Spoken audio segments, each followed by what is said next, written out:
अक्कू यादव का जन्म नागपुर के कस्तूरबा नगर में साल 1971 या 72 में हुआ था।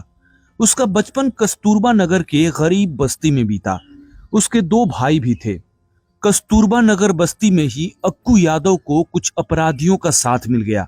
फिर तो गरीबी में पले बढ़े अक्कू यादव ने जुर्म की दुनिया में ऐशो आराम का ऐसा स्वाद चख लिया कि वो इस दुनिया का बादशाह बनने का सपना देखने लगा।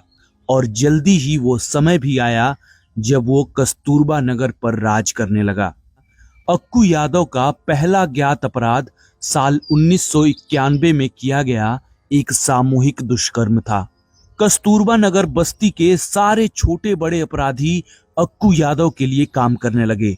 अक्कू यादव लोगों के साथ लूटपाट करता, जो उसका विरोध करते वो उन्हें जान से मार देता।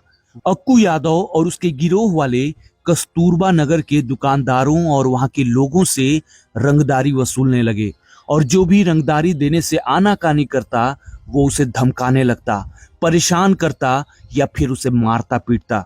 अपने सालों के किए अपराध से उसने जुर्म का एक छोटा सा साम्राज्य खड़ा कर लिया, जिससे उसने काफी दौलत कमाई। इसमें जबरन वसूली उसके आय का मुख्य स्रोत था। अक्कू यादव को न जाने क्यों ऐसा लगता था कि लोग उसके खिलाफ कोई षड्यंत्र रच रहे हैं। इस डर से वो औरतों और मर्दों को कभी भी एक जगह पर इकट्ठा नहीं होने देता था। यहाँ तक कि वो बड़े लड़कों को भी एक साथ खेलने की अनुमति नहीं देता था। वो कहता था कि अगर उसने ऐसा होता देखा तो वो उनका खेल बिगाड़ देगा। अधिकतर लोग अक्कू यादव का विरोध करने से डरते थे, और अगर उनमें से कुछ हिम्मत जुटा के उसके खिलाफ पुलिस में शिकायत लेकर जाते भी तो पुलिस उनकी शिकायत ही नहीं सुनती। अक्कू यादव को जब ये बात पता चलती कि कोई उसके खिलाफ शिकायत लेकर पुलिस के पास पहुंचा था, तो वो अपने गुर्गों के साथ उसके घर पहुंच जाता और उसके घर की बहू बेटियों के साथ सामूहिक दुष्कर्म करता। कस्तूरबा नगर बस्ती के रहने वाले लोगों का कहना था कि अक्कू यादव ने 40 से भी ज्यादा महिलाओं के साथ दुष्कर्म किया। वहां के हर दूसरे घर की महिला अक्कू यादव की शिकार थी। यहां तक कि उसने एक 10 साल की मासूम बच्ची तक को भी नहीं छोड़ा। वहां के लोगों में अक्कू यादव का इतना खौफ था कि जब वो आसपास रहता था तो लोग अपने घरों में छुप जाते थे, खास करके महिलाएं। अक्कू यादव के डर से लोगों ने अपने घर की बेटियों को स्कूलों से निकालकर उन्हें घरों में बंद कर लिया। वहीं कुछ लोगों ने अपनी लड़कियों को कस्तूरबा नगर से दूर अपने रिश्तेदारों के यहाँ रहने के लिए भेज दिया। अक्कू यादव ने अंजना बाई बोरकर नाम की एक महिला की बेटी आशा बाई की चाकू मारकर हत्या कर दी, वो भी आशा बाई की 16 साल की बेटी के सामने ही। इसके बाद अक्कू यादव ने आशा बाई की कान की बालियों और हाथ की अंगूठी के लिए उसके कान और उंगली काट लिए। एक अन्य महिला ने बताया कि एक बार अक्कू यादव सुबह करीब 4-5 बजे के आसपास पुलिस अधिकारी बन के उसके दरवाजे पर आ गया और जोर जोर से दरवाजा पीटने लगा। जब उसके पति ने दरवाजा खोला तो सामने अक्कू यादव को खड़ा देख सन्न रह गया। अक्कू यादव ने उस महिला के पति की जांघ में चाकू घोंप दिया, फिर उसे बाथरूम में ले जाकर बंद कर दिया। उसके बाद उसकी पत्नी को बालों से पकड़कर घसीटते हुए दूर ले गया। फिर 3-4 घंटे तक उसने उस महिला के साथ दरिंदगी की। कस्तूरबा नगर के लोगों का कहना था कि अक्कू यादव ने उनके पड़ोस की एक महिला की शादी के ठीक बाद ही उस महिला के साथ दरिंदगी की। वहीं एक अन्य मामले में उसने एक आदमी को नंगा करके उसे सिगरेट से जलाया और उसकी बेटी के सामने ही उसे नंगा नचवाया। अक्कू यादव ने एक दूसरी महिला को उसकी बेटी और पड़ोसियों के सामने टॉर्चर किया। उसके बाद उसने उस महिला के स्तन काट लिए, फिर सड़क पर ही उस महिला के टुकड़े टुकड़े कर दिए, जिससे उस महिला की मौत हो गई। वहां का एक व्यक्ति इस घटना को देखकर इतना सहम गया कि वो पुलिस के पास जाने की योजना बनाने लगा। कहीं से ये बात अक्कू यादव को पता चल गई, जिससे उसने उस व्यक्ति की हत्या कर दी। अक्कू यादव ने मात्र 10 दिन के बच्चे की मां का अपने आदमियों के साथ सामूहिक दुष्कर्म किया, जिसके बाद उस महिला ने अपने ऊपर केरोसिन डालकर आग लगा ली। उस महिला की भी मौत हो गई। भारत कालीचरण उर्फ अक्कू यादव द्वारा लोगों पर किए गए जुर्म और अत्याचार की एक लंबी फहरिस्त है। ऐसा नहीं था कि कस्तूरबा नगर में पुलिस नहीं थी, मगर अधिकतर पुलिस वाले उसकी जेब में थे। अक्कू यादव अपने अपराधों पर पर्दा डालने के लिए उन्हें अच्छा खासा रिश्वत खिलाता था। अक्कू यादव के खिलाफ कई पीड़ितों ने पुलिस में शिकायत की। कहां पुलिस को उन पीड़ितों को न्याय दिलाना चाहिए था, उनकी रक्षा करनी चाहिए थी, उल्टे पुलिस अक्कू यादव को उन पीड़ितों का नाम बता देती थी जो उसके खिलाफ शिकायत करने थाने पहुंचते थे। फिर क्या, या तो अक्कू यादव उन पीड़ितों को मारता पीटता या फिर उनके घर की इज्जत को तार तार कर देता। वो अपने खिलाफ पीड़ितों का मुंह बंद कराने के लिए कत्ल से ज्यादा बलात्कार को वरीयता देता था। उसने अपने जीवन काल में कथित तौर पर 3 खून किए और लाशों को रेलवे ट्रैक पर फिकवा दिया। पर कहते हैं कि गुनहगार के गुनाह का घड़ा जब भरता है तब उसके गुनाहों का हिसाब जरूर होता है। वहीं अक्कू यादव के पापों का घड़ा भी भर चुका था और जल्दी ही उसका भी हिसाब होने वाला था। कस्तूरबा नगर बस्ती की एक लड़की जो कि बाहर रहकर कॉलेज की पढ़ाई कर रही थी, गर्मी की छुट्टियों में अपने घर पहुंची। लड़की का नाम था उषा नारायण। उषा के परिवार वाले बिल्कुल भी नहीं चाहते थे कि उषा कस्तूरबा नगर बस्ती के भयावह माहौल में रहे, पर उसकी जिद की वजह से परिवार वालों को उसे रोकना पड़ गया। उसी समय अक्कू यादव और उसके गुर्गों ने उषा के पड़ोस की एक महिला के घर जाकर पैसों के लिए घर में तोड़फोड़ किया था और महिला के परिवार को जान से मारने की धमकी भी दी थी। बाद में जब उषा को यह खबर मिली तो वो उस महिला के घर पहुंची और उन्हें अक्कू यादव के खिलाफ पुलिस में शिकायत करने की सलाह दी। पर महिला के घर वाले अक्कू यादव से इतना डर गए थे कि उन्होंने ऐसा करने से साफ मना कर दिया। उषा नारायण एक पढ़ी लिखी और निडर महिला थी। वो अच्छी तरह से जानती थी कि उनका डर ही अक्कू यादव को अपराध करने की हिम्मत देता है। वो निडर होकर खुद अक्कू यादव के खिलाफ शिकायत लेकर पुलिस के पास पहुंच गई। हालांकि उसे ये अंदाजा था कि आगे क्या होने वाला है, फिर भी वो रिस्क लेकर पुलिस के पास गई। पुलिस में शिकायत दर्ज करा के जैसे ही उषा अपने घर पहुंची, अक्कू यादव अपने 40 आदमियों के साथ उसके दरवाजे पर पहुंच गया। वो अपने साथ तेजाब से भरी एक बोतल भी ले गया था।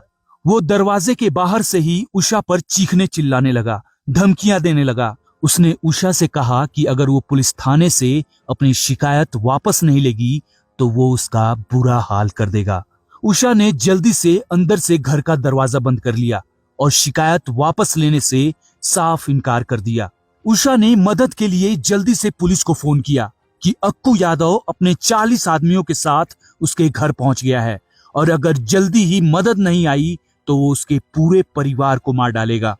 उषा पुलिस का इंतजार करती रही पर पुलिस नहीं आई। उधर अक्कू यादव अपने आदमियों के साथ उषा के दरवाजे को जोर जोर से पीटता रहा। अक्कू यादव ने उषा को धमकाते हुए कहा कि अगर वो शिकायत वापस नहीं लेगी तो वो उसके चेहरे पर तेजाब फेंक देगा। उसने आगे कहा कि तुम सोच भी नहीं सकती कि जब तुम मिलोगी तो तुम्हारा क्या हाल होगा। सामूहिक दुष्कर्म तो कुछ भी नहीं है। अक्कू यादव के गुर्गे उषा का दरवाजा तोड़ने लगे। ये देखकर उषा ने घर के रसोई गैस के सिलेंडर को खोल दिया और अक्कू यादव से कहा कि अगर घर में कोई भी घुसा तो वो गैस सिलेंडर में आग लगा देगी। उसने कहा कि हम तो जाएंगे ही, साथ में उसे और उसके गुर्गों को भी ले जाएंगे। पहले तो अक्कू यादव को लगा कि उषा झूठ बोल रही है, पर जब उसे गैस की गंध महसूस हुई तो वो अपने गुर्गों के साथ पीछे हट गया और वहां से चला गया। कस्तूरबा नगर बस्ती में ऐसा पहली बार हुआ था जब अक्कू यादव और उसके गुर्गे इस तरह वापस लौट गए थे। उषा नारायण के इस साहसी कदम ने कस्तूरबा नगर बस्ती के लोगों में एक नई जान फूंक दी। लोग अक्कू यादव के विरोध में लाठी डंडों और पत्थरों के साथ सड़कों पर आ गए।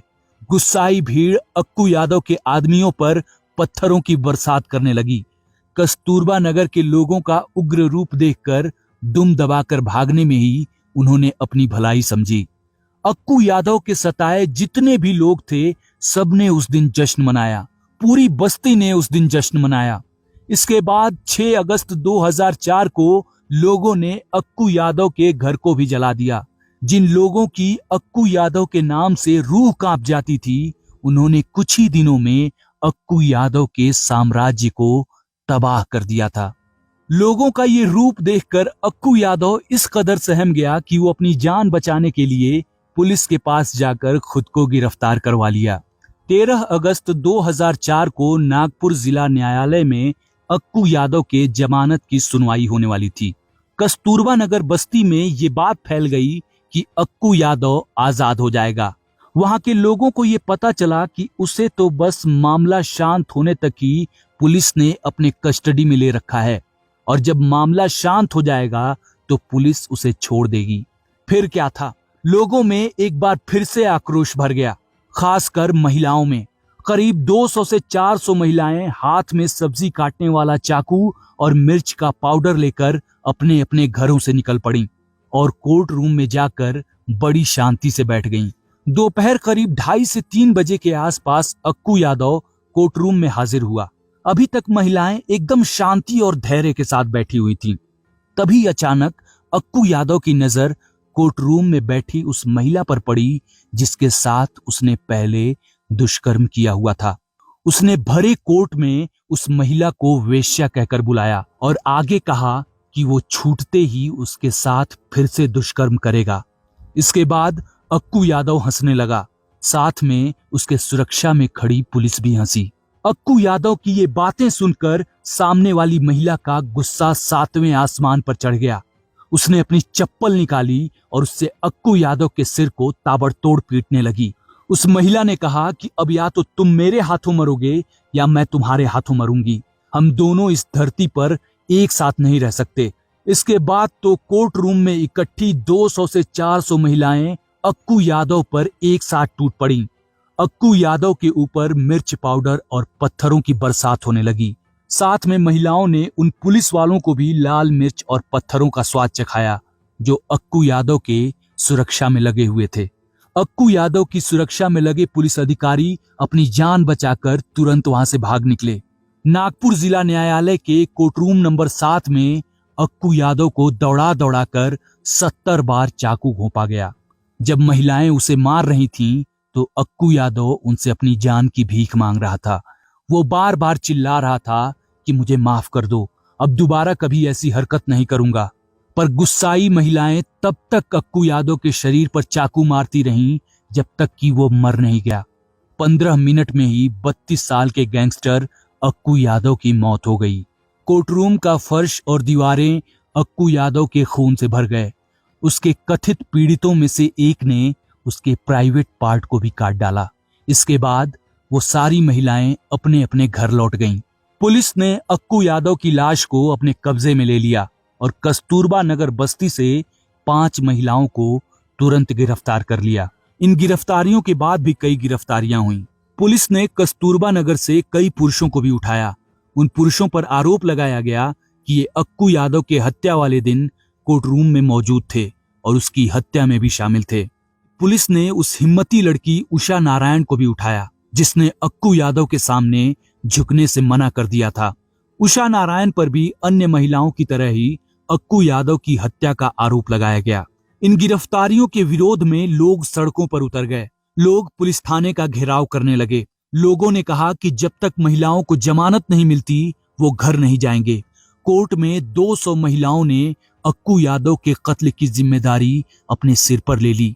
हर महिला ने खुद को अक्कू यादव का कातिल बताया। लोगों के भारी विरोध के बाद उषा को जमानत पर छोड़ दिया गया, पर मामला कोर्ट में चलता रहा। साल 2012 में कोर्ट ने उषा को रिहा कर दिया।